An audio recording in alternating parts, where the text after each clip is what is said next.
Stéphane Chris Victor Soloma. Œuvre de fiction quantique. La main de la reine. Chapitre 1. 4e épisode. Je tentais d'en apprendre plus sur ses recherches.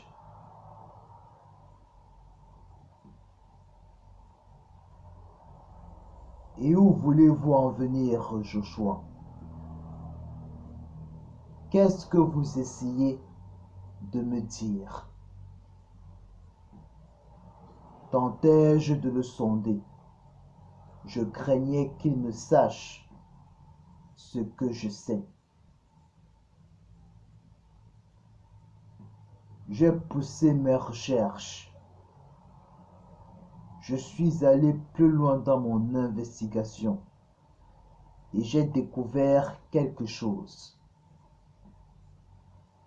La raison pour laquelle la société Ben Ardmore s'est retrouvée en ruine du jour au lendemain.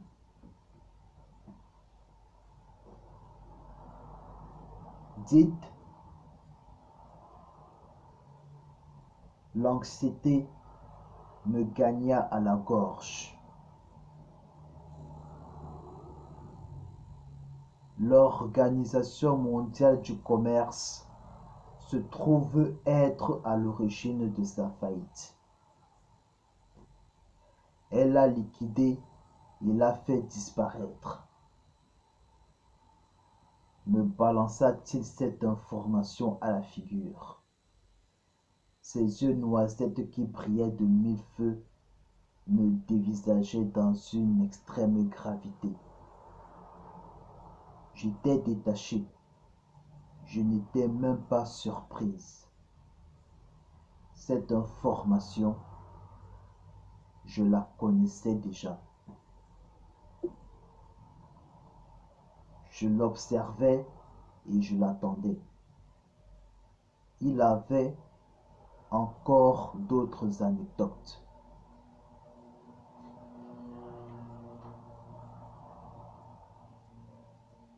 Je sais aussi que, en tant qu'économiste en freelance, vous avez été mandaté par une société privée pour enquêter sur Ben Ardmore.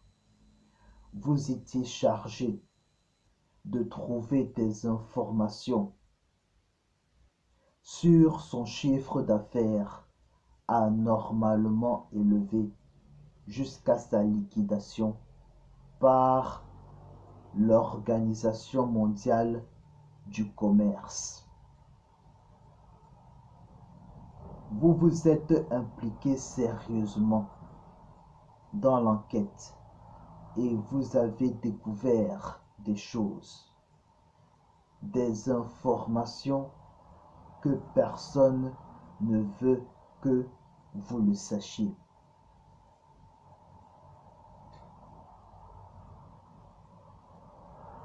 Vous êtes même allé jusqu'à y laisser des plumes. Déduisait-il mes actions? Ce jeune historien et détective de bas étage. Il allait même trop loin dans son raisonnement. Je n'aimais pas cela. Comme on peut le voir sur cette vieille vidéo qui date du 7 octobre 2087. C'était quoi cette histoire-là? Quelqu'un m'avait filmé à mon insu sans que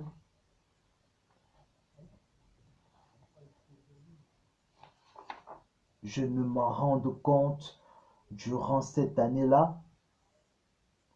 Comment cela était possible?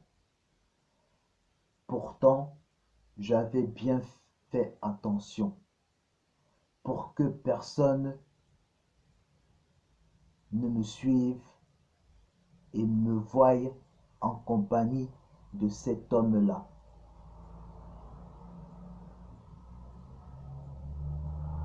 Je vis le jeune Joshua me sortir son téléphone portable de type Android iPhone 7K qui possédait une technologie quantique parfaitement intégrée à son système, avec une possibilité d'avoir une connexion Internet sans avoir de réseau de façon quasi illimitée.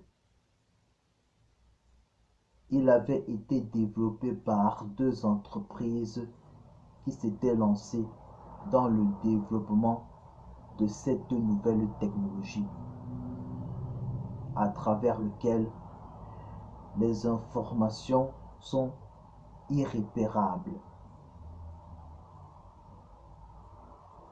et indétectables dans les années 2095.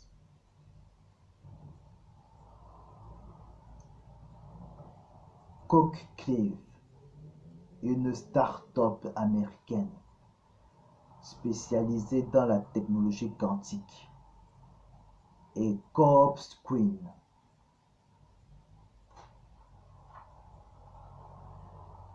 une entreprise française innovante dont son point fort se trouve dans le développement de téléphones portables de type 7K. Le jeune historien manipula son téléphone devant moi et se leva de sa chaise. Il m'approcha et me montra cette vidéo en question. Je me vis alors à mes 67 ans, brune aux cheveux gris, démique bouclée, peau claire, pétillante, dotée d'une nervosité, d'un bleu-gris perçant et pourfendeur. J'étais assise sur cette chaise, en face de cette table, dans ce restaurant finlandais, devant cet homme à la carrure imposante, doublé d'un bon beurre charbonné.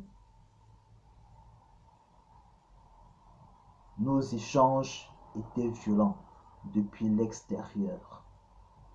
À la fin de cette querelle, il plaça son dernier mot que l'on pouvait entendre que par le silence. Il leva son jean Levi's 1300 bleu marine, passa devant moi et prit la porte de sortie. La caméra de la 7K resta concentrée sur moi. J'étais complètement débité. Je n'arrivais plus à penser ni à réfléchir, avec les soucis plein la tête et par-dessus les épaules, comme si on m'avait affligé de l'intérieur. Je restais là, prostré devant mon assiette, à tenter de trouver une solution. Une voix de jeune se fit entendre en voix sonore derrière cet appareil. Il se marrait, riait, se lançait des vannes, me tournait en ridicule.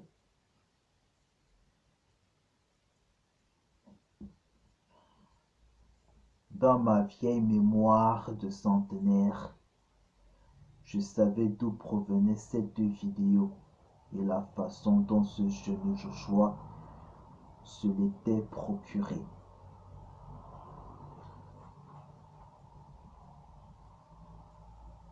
Je ne désirais alors qu'une seule chose, que Doc Money disparaisse.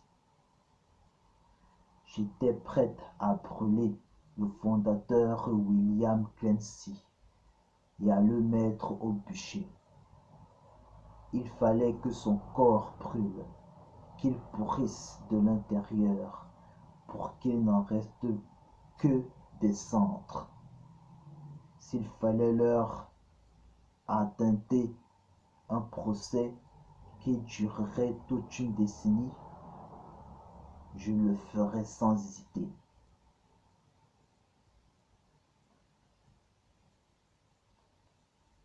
Cette remplaçante de Facebook qui l'avait tué et enterré 6 pieds sur terre depuis 99 ans devait arrêter cette monstruosité à rémunérer ces jeunes fous imprudents et ignorants de 100 à 150 $ par photo et vidéo portées sur leur page avec des bonus de 50 $ par like et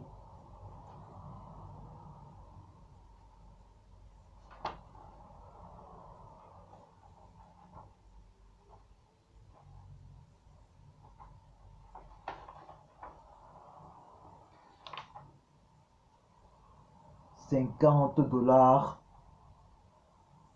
de commentaires versés aux visiteurs. Ceci à toute heure, à la minute, à la seconde et par jour.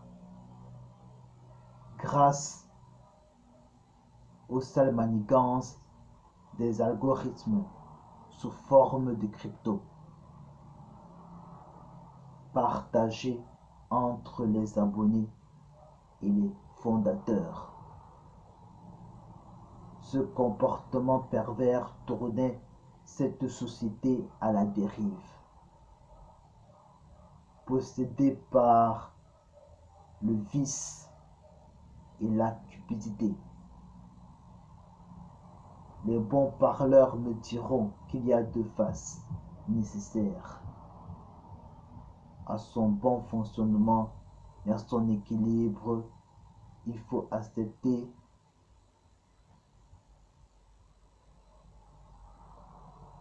et le voir du bon côté. Moi, je n'en vois qu'une seule, la déchéance. Celle-ci se trouve du mauvais côté de la barrière.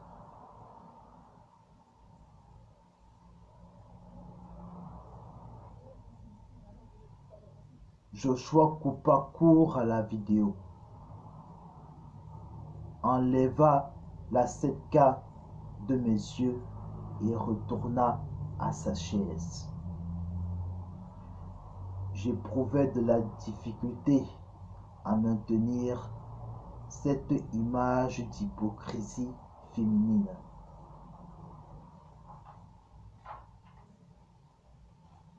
Je montrais à la place de la répugnance. Le plaisir de le découvrir n'était plus à l'ordre du jour. Je voulais qu'il parte au plus vite. Je ne voulais plus le voir. Fin du 4e épisode.